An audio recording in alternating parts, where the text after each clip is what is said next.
Live from downtown Detroit, Local 4 News at 6 starts now. It is one of the area's most prestigious private schools. Tonight, a new independent report says 9 former Cranbrook employees took part in sexual misconduct. Good evening. I'm Devin Skillion. I'm Kimberly Gill. The investigation was launched last year after allegations from the past were brought forward. We want to be clear. The report says no current Cranbrook employees have taken part in sexual misconduct with students, but it is shedding light on the past. Jacqueline Francis live in Bloomfield Hills with what we're learning. Jacqueline. Yeah, Devin and Kimberly, Cranbrook isn't releasing the full report, but they did give us this letter. It was sent to the school community last month. In it, it details the findings of the report, bringing to light a troubling history of sexual misconduct. 9 former Cranbrook employees took part in sexual misconduct, according to an independent investigation launched by the school last year. The most recent incident occurred in the early 2010s, with the rest taking place between the 1940s and 80s. The report only names 2 of the 9 employees accused of misconduct.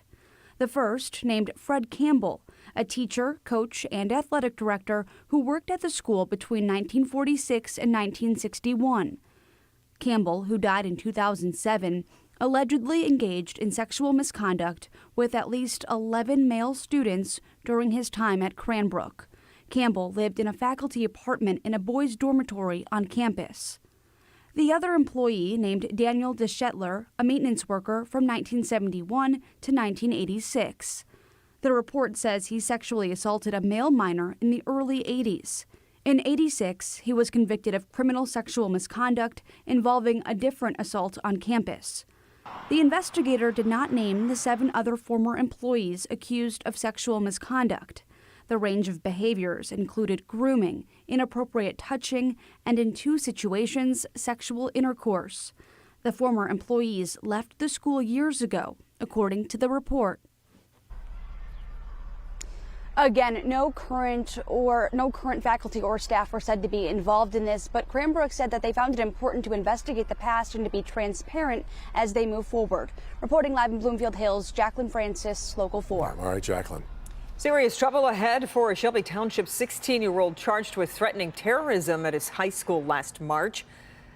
Paula Tutman is live on this story for us tonight. Paula, the teen used technology to make this threat. It was the same technology police used to track him down and arrest him.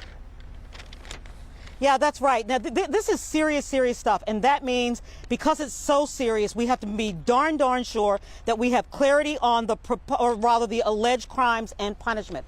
And so it says 16-year-old charged with threat of terrorism, 20-year felony. And yes, indeed, that would be the case if this young man was charged by the prosecutor as an adult or had petitioned the judge to do so and the judge agreed. That is not the case. This young man is being charged as a juvenile, but still has really gotten himself a whole peck of trouble. Eisenhower High School, March 24th, 100 kids in a commons area, and a threat of violence pops up on their iPhones with no name or number attached, just the threat, transferred by way of an anonymous airdrop. Anytime you send a threatening message nowadays with a gun and a threat towards a school or anywhere for that matter, we have to take that serious. Students visibly panicked and no one knew where the threat came from. There was actually no number when you airdropped it. There was no number associated with it. So we had to use a Michigan State Police Forensic Crime Lab to help track down that number because it came up with no number, just a photo on their cell phone. That's not normal behavior to make a threat of violence and or death against individuals and play a game by airdropping it to say, watch your back when you're coming out of school. A lot of kids were scared. A lot of kids, parents sent them home or picked their kids up early. But within 24 hours, police used technology to narrow down the cell phone and arrested a 16-year-old who will be charged as a juvenile. Macomb County prosecutor Peter Lucido says he didn't want to charge the young man as an adult, which would have triggered potentially 20 years in jail for the threat of terrorism charge, as well as an additional 20 years for using a computer to commit a crime if convicted. So the student will be charged as a juvenile, which changes the scope of punishment.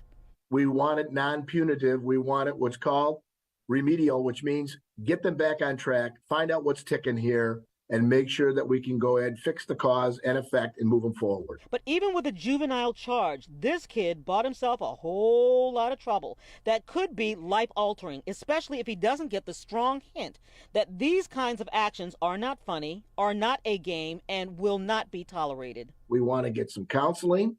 We want to make sure that they have house arrest, which means they're going to be at home.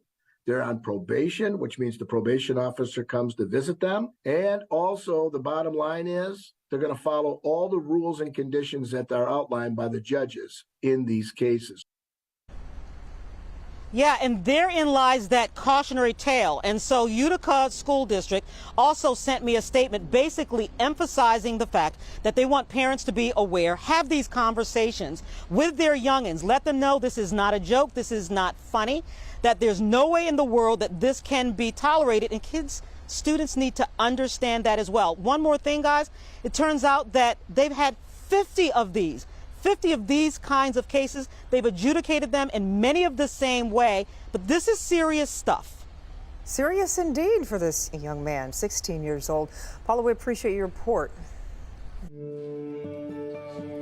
Spring is here, and the illegal dumpers are already doing their thing. They might think twice if they knew how easy it is to legally remove junk items and at no cost. Our consumer investigator, Hank Winchester, help me, Hank, tracking trash in your community. Hank, this is always a big problem, and it really comes out this time of year, right? It certainly does, Devin. It infuriates me. Listen, it is a beautiful day today, boating season on the way. This is not what I am talking about. This boat dumped here on the east side of Detroit, and take a look. All the trash here lining this neighborhood. This is unacceptable. Trash in the city, it's a problem year-round, but when spring rolls around, the illegal dumpers reappear and throw their trash in other people's neighborhoods. It's not only illegal, it's a nuisance. It's sporadic. You come out and there's a new pile somewhere. There's a pile here or a pile there, a pile over here somewhere. We're rolling through the city today on the ground and in the air, and you can see it. Trash bags, debris, construction junk all over the place, not only in vacant lots, but along roadways. You got some areas on the street where, like this is a vacant house, people use it basically to dump. Illegally. There's stuff there, and it's not always picked up. There are ways you can legally get rid of bulk trash, and in most cases, it's free. In Detroit, you can bring items to different drop locations. This is for Detroit residents only. You must show photo ID. There is a 1,000-pound limit, and if you want to schedule a paid pickup, you can call DPW at 313-876-0004. There are 3 main locations where you can bring your trash. The Detroit bulk locations include the DPW Davison Yard, that's on Davison, the DPW Southfield Yard on Southfield Road, and the DPW J. Fonz Yard, that's on East McNichols.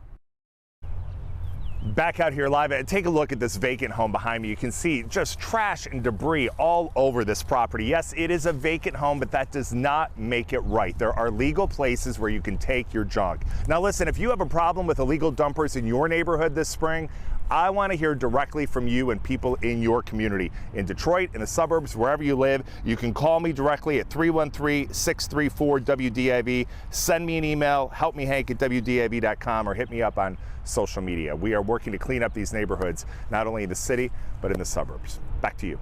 Endlessly aggravating. Kimberly Gill has just grinded through another molar. It's exasperating. All right, Hank. A fire at an apartment complex in Sterling Heights needed multiple fire departments to fight it. Happened late this morning at the Balmoral Arms Apartments. That's right off Van Dyke between 17 and 18 Mile Roads. Residents were told to quickly evacuate as the fire engulfed 8 units of that building. Nobody was hurt, but families are now left looking for somewhere else to live. We're told those families are working with the American Red Cross.